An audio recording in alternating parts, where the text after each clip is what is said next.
Hello viewer, আজকে একটা ভিন্নধর্মী video তৈরি করার ইচ্ছা পোষণ করলাম। কারণ অনেক সময় দেখে এই সমস্যাটা আমার চোখে প্রায় বাধে। ইউটিউবে তেমন কোনো বাংলাদেশের দেওয়া ভিডিও নেই। যার নাম দিয়েছি, টাইটেলের নাম দিয়েছি ফ্ল্যাট ফিট। এর শুধুমাত্র একটাই অবজেক্টিভ যেটা লিখেছি, বিশেষ করে তাদের জন্য যাদের বাচ্চারা জন্মের পর একটা সময় পর হাঁটতে শিখে কিন্তু সেই সময় সে হাঁটতে পারে না, কিংবা কোনো কারণে তারা হাঁটতে গিয়ে ভারসাম্য হারায়। আমরা বাবা মা যারা আছি তারা অনেক সময় বুঝে উঠতে পারি না যে আসলে এটা স্বাভাবিক সময়ে বাচ্চা হাঁটতেছে নাকি একটু দেরি করছে। যদিও প্রত্যেকটা বাচ্চাই ইউনিকভাবে বড় হয়ে ওঠে, কিন্তু তারপরেও আমাদের এই ব্যাপারগুলো একটু জানা দরকার। কারণ যত তাড়াতাড়ি আমরা এই ব্যাপারটা ধরতে পারবো, তত তাড়াতাড়ি তার প্রিভেনশনটা পাবো, কিওরটা পাবো। প্রশংসা মহান আল্লাহর। আমি একজন সিভিল ইঞ্জিনিয়ার হিসাবে এতটুকু বলবো, আমরা যখন কোনো কাঠামো নির্মাণ করি, সেই কাঠামোর সব লোড নিচের অংশ হয়ে একটা কাঠামোর মাধ্যমে জমিনে ছড়িয়ে পড়ে। সেটাকে আমরা ইঞ্জিনিয়ারিং ভাষায় ফাউন্ডেশন বলে থাকি। তেমনি আমাদের দেহের সর্বনিম্ন স্তর পা আমাদের দেহের ভরকে মাটিতে ছড়িয়ে দেয়। এটা অবশ্যই একটা খুব উন্নত মানের বিজ্ঞান বা প্রযুক্তি যা লুকিয়ে রয়েছে আমাদের শরীরের ভিতর।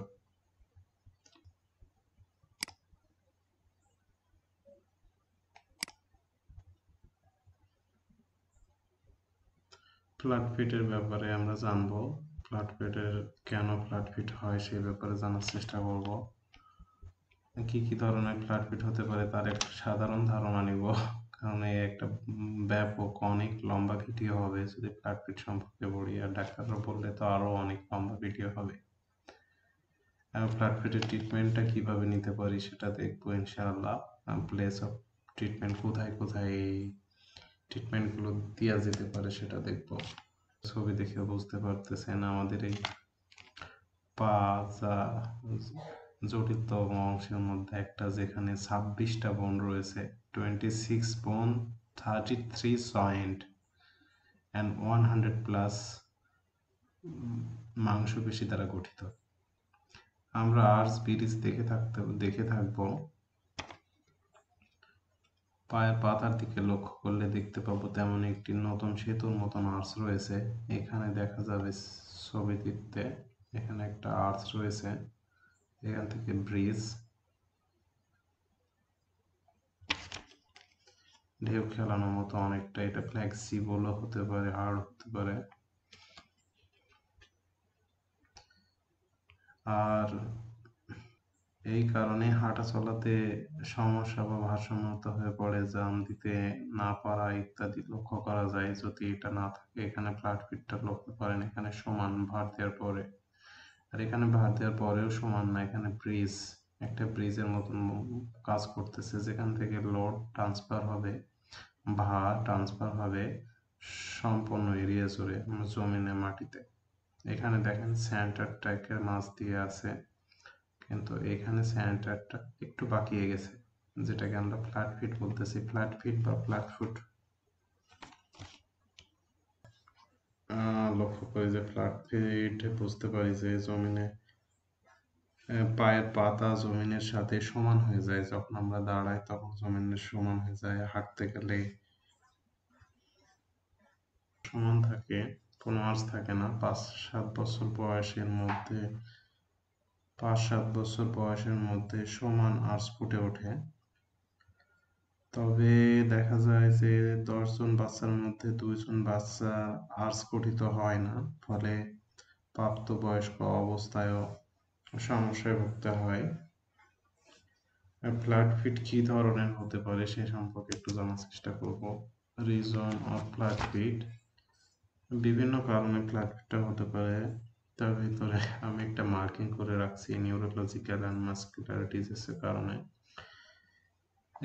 ইন্ডিকোসেভারাল পালসিস, মাসকুলার ডেস্ট্রফি, স্পাইনা বাইফিডা, আরও অন্যান্য কারণ আছে যা এখানে আমি উল্লেখ করে নিই।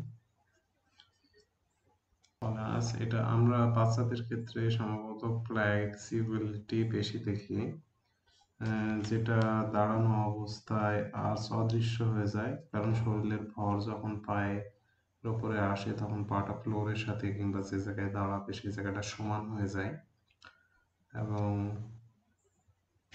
যখন বসে থাকে তখন হালকা দৃশ্যমান হয়। অবশ্য এই ফ্লেক্সিবল ফ্ল্যাট ফিটটাও যদি চলতে থাকে একসময় দেখা যাবে যে এটা একটা ব্যথার কারণ হয়েছে, মানে সম্পূর্ণ ভর নিতে পারবে না, তখন পায়ের নিচের দিকে ব্যথা অনুভব করতে পারে। ফ্ল্যাট ফিট বোঝার উপায় আছে কিছু, যেমন এর আগে আমি বলছি যে পায়ের পাতা জমিনে সাথে সমান হয়ে যাবে, হাঁটতে গেলে হঠাৎ বাচ্চারা পড়ে যেতে পারে, সিঁড়ি জাতীয় স্থানে আরোহণের সময় ভারসাম্য না রাখতে পারে, তারপর জাম দিতে না ব্যাহত হতে পারে, দাঁড়িয়ে থাকতে থাকতে হঠাৎ করে পড়ে যেতে পারে, এই ধরনের ঘটনাগুলো ঘটতে পারে।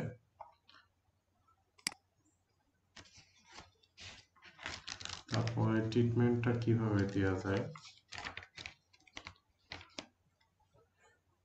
এখানে ফিট সাপোর্ট ডিভাইস, এটা ডিভাইসটা পাওয়া যায় বিভিন্ন জায়গায়, আমি ভিডিওতে দেখানোর চেষ্টা করব।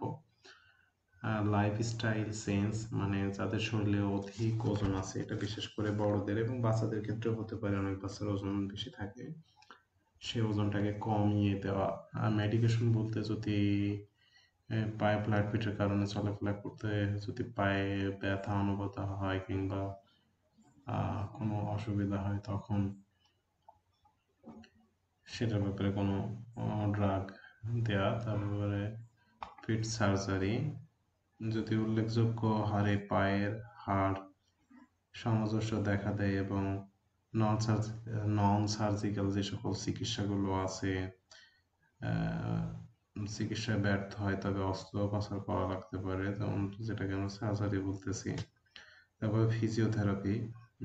ফিজিওথেরাপি গ্রহণ করে দুর্বল মাংসপেশি, পায়ে যে মাংসপেশিগুলো আছে, হাড়গুলো আছে, তার শক্তি বৃদ্ধি করা এবং অসংকোচন মাংসপেশিকে সংকোচন ও টাইটনেস কমিয়ে নমনীয়তা বৃদ্ধি করা। একজন ফিজিওথেরাপি এ সম্পর্কে আপনাদের খুব বেশি ভালো ধারণা দিতে পারবেন আশা করতেছি। একটা ফিট সাপোর্টে আরেকটা ট্রিটমেন্ট অন্তর্ভুক্ত করা যাবে, যখন বাচ্চাদের কোনো ডিভাইস মানে জুতা পরাবেন, তখন জুতার নিচে দেখবেন যে ভালো যে জুতাগুলো আছে, জুতার নিচে একটা আর্চ থাকে, ওই আর্চ ধরনের জুতাগুলো ব্যবহার করতে হবে। আর যে সকল ফিজিওথেরাপির এই অংশগুলো আছে, আমি এগুলো এক্সারসাইজ পয়েন্টে দেখিয়ে দিব আশা করতেছি, যে কোনো কিভাবে এই ফিজিওথেরাপিগুলো নিতে হবে। অবশ্য এক একজনের বাচ্চার জন্য এক একজনের জন্য আলাদা আলাদা হতে পারে, এবং এর পরিমাপটা ফিজিওথেরাপিস্ট কিংবা ডাক্তাররা নির্ধারণ করে দিতে পারবেন যে এই পরিমাণ এভাবে করতে হবে, এটা নিজেরা চেষ্টা না করাই ভালো। তারপরে প্লেস অফ ট্রিটমেন্ট, বাংলাদেশে অনেক জায়গায় এই ধরনের ট্রিটমেন্টগুলো হয়। সিআরপি প্রায় সারা বাংলাদেশে আছে, বিভাগীয় পর্যায়গুলো আছে, তারপরে এবার কেয়ার হসপিটালে থাকতে পারে। এগুলো আনুমানিক আমি একটা কিছু ধারণা নেওয়ার চেষ্টা করছি, অনলাইন থেকে তুলে রাখছি। তার আগে আমি দেখি একটা ভিডিও দেখা যায় কিনা, পরের ভিডিওতে ইনশাল্লাহ দেখে নেবেন যে এই ভিডিওগুলো যে এক্সারসাইজের।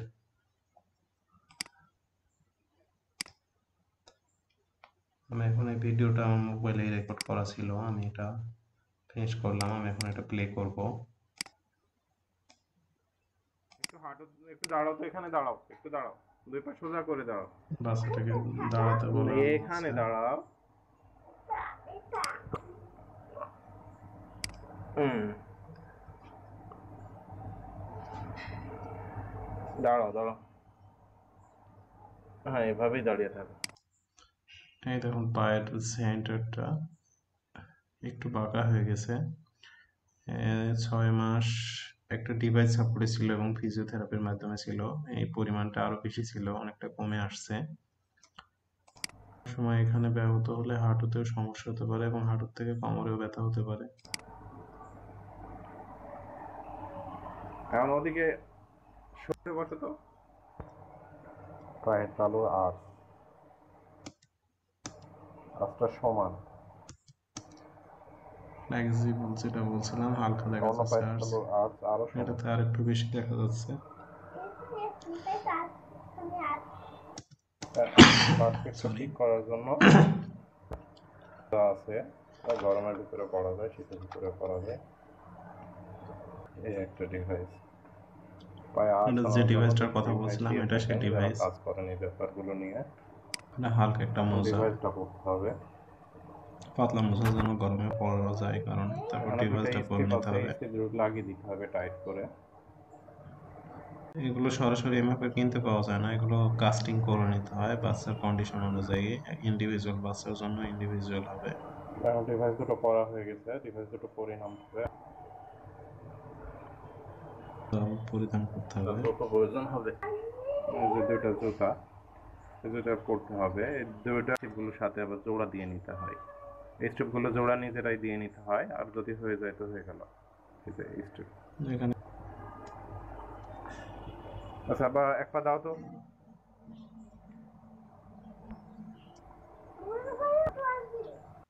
আশা করতেছি অন্য কোনো ভিডিওতে এক্সারসাইজগুলো তুলে ধরবো।